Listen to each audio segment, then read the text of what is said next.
In the murky world of nuclear deterrence, few creations inspire as much dread or fascination as Russia's dead hand. Officially called Perimeter, this Cold War relic stands as both a marvel of engineering and a chilling monument to humanity's obsession with survival through destruction. Originally designed in the 1980s by Soviet military engineers, the Dead Hand was conceived to ensure that even if Russia's leadership were annihilated in a surprise nuclear attack, its arsenal could still strike back automatically. In recent years, as Russian officials have hinted at its continued readiness, public curiosity about the system has surged once more. What exactly is Dead Hand? How does it function? And why does it still matter in the 21st century? The logic of deterrence and fear? To understand why the Dead Hand exists, we must revisit the brutal logic of the Cold War. Throughout the latter half of the 20th century, the United States and the Soviet Union stockpiled tens of thousands of nuclear warheads, each powerful enough to obliterate entire cities. The stability of this nightmarish balance rested on the principle of mutually assured destruction. Both nations knew that launching a nuclear strike would guarantee their own annihilation in return. Yet, even within this fragile equilibrium, the Soviets feared a fatal weakness. What if a sudden decapitation strike wiped out Moscow's leadership before it could order a retaliatory attack? Such a scenario could render their vast nuclear arsenal useless, handing victory to an aggressor. The answer to that dilemma was terrifyingly simple. Create a system that would automatically retaliate, even if no humans were left to press the button. The birth of the Dead Hand. By the late 1970s and early 1980s, Soviet military planners began developing Perimeter, a system unlike anything the world had ever seen. Unlike a weapon designed for attack, Perimeter was meant to serve as the ultimate insurance policy, a final guarantee that any nuclear assault on the Soviet Union would trigger an unavoidable counterstrike. To the Soviets, Dead Hand wasn't just a machine. It was a statement of existential resolve. Merely knowing that it existed would deter enemies from even considering a first strike. Even if you kill us, it silently warned, our weapons will still find you. How the Dead Hand works. The exact workings of Perimeter remain among the most closely guarded secrets in military history. Yet, through declassified documents, expert analyses, and rare interviews with former Soviet officers, a general picture has emerged. Perimeter is not a single red button, but a complex automated command and control network. The system's activation requires a deliberate decision from Russian military leaders. It's not permanently on standby. When tensions reach the brink of war, the Kremlin can arm the system, placing it into a high alert mode. Once activated, Perimeter begins listening. It monitors a nationwide web of sensors capable of detecting nuclear detonations, seismic vibrations, spikes in radiation, and, perhaps most crucially, the sudden loss of communication with strategic command posts. If the system confirms that catastrophic conditions are unfolding and the normal chain of command is silent, it takes control of the retaliatory process. At that point, special command missiles are launched, not with warheads, but with radio transmitters. As these missiles soar over Russian territory, they broadcast launch orders directly to silos, mobile launchers, and submarines armed with nuclear missiles. Within minutes, the full might of Russia's arsenal could be unleashed across the globe, even if its leadership and communications infrastructure lay in ruins. A human hand. Still on the switch. Contrary to popular myth, Perimeter is not a rogue artificial intelligence waiting to end the world. The system cannot initiate a launch entirely on its own. It must first be armed by human commanders who believe a nuclear war is either imminent or already in progress. This built-in safeguard was crucial in preventing an accidental apocalypse.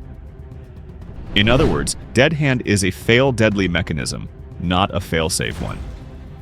Once activated, if human confirmation disappears and the sensors detect clear evidence of nuclear devastation, the system will execute its programmed response. Its grim logic is simple. If Russia dies, so does everyone else. From secret project to open acknowledgement. For decades, the existence of Perimeter was one of the Soviet Union's most closely guarded military secrets. Western intelligence agencies suspected its presence but could not confirm it. Only after the fall of the USSR did fragments of truth begin to emerge. In the 1990s and early 2000s, Russian defense officials and engineers slowly acknowledged that such a system did indeed exist, and might still function. Reports in the Washington Post and Wired magazine revealed that Perimeter had not been dismantled but modernized to fit the digital age. Today, experts believe that while its structure has evolved, its purpose remains unchanged: to guarantee a second strike capability even under the worst imaginable conditions. Why Dead Hand still matters. In a world that has supposedly moved beyond the Cold War, one might assume that relics like Perimeter would be obsolete. Yet, its enduring presence tells a different story. Dead Hand symbolizes the persistent logic of deterrence, the notion that peace can only be maintained by threatening total annihilation. For Russia, it remains a cornerstone of national security, an ultimate deterrent meant to dissuade adversaries from ever attempting to decapitate its command structure. But this very existence also provokes deep unease among strategists and peace advocates alike. The idea of entrusting global survival to a partially automated system, however sophisticated, raises troubling questions. What if a sensor malfunctions and mistakes a natural disaster for a nuclear explosion? What if cyber interference, miscommunication, or even human error leads to the wrong conclusion? What happens if the system is activated during political chaos, where paranoia outweighs prudence? Even with multiple safeguards, the margin for error in a nuclear command system is perilously thin, and the consequences of failure unthinkable. Modern relevance in a tense world. In recent years, as global tensions have flared over conflicts in Eastern Europe and elsewhere, Russian officials have made subtle yet unmistakable references to the continued existence of Dead Hand. Such mentions are rarely accidental. They serve as strategic signaling, reminders to foreign leaders that any military confrontation with a nuclear-armed Russia carries existential risk. This rhetoric is not unique to Moscow. Other nuclear powers, the United States, China, and even smaller states like Israel and Pakistan, maintain systems designed to ensure second strike survivability. However, none have been described with the same level of automation, myth, or psychological weight as Dead Hand. It remains, in the public imagination, the ultimate doomsday device, a machine that promises vengeance even in absence of life. The ethical and philosophical dilemma. Beyond military strategy, Perimeter embodies a profound paradox: the pursuit of peace through the threat of annihilation. Its very existence forces humanity to confront uncomfortable truths about its reliance on technology to manage existential risk. By delegating the power of life and death to an automated system, even partially, nations acknowledge their inability to trust pure human judgment in moments of crisis. In a sense, Dead Hand represents not only technological ingenuity, but also a loss of faith in human restraint. This paradox lies at the heart of nuclear deterrence.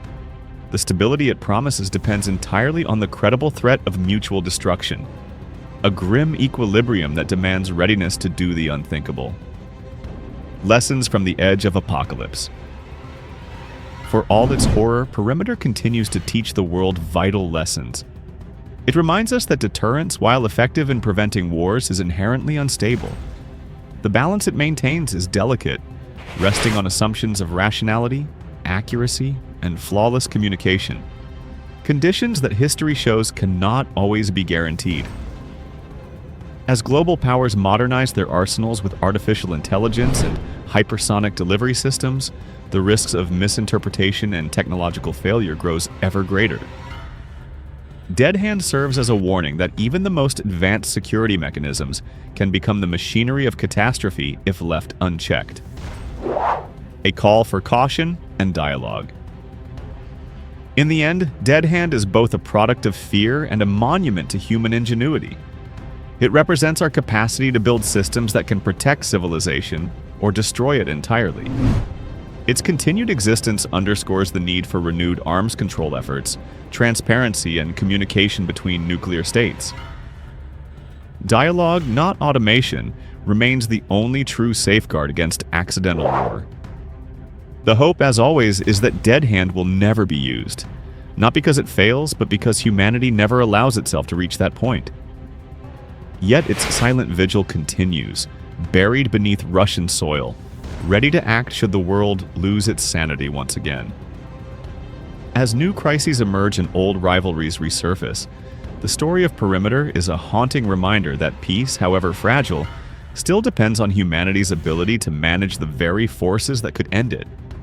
And that's the story of Dead Hand, the doomsday machine that still casts a shadow over our world. If you found this video insightful, don't forget to give it a thumbs up and subscribe to the channel for more deep dives into global security, history, and technology.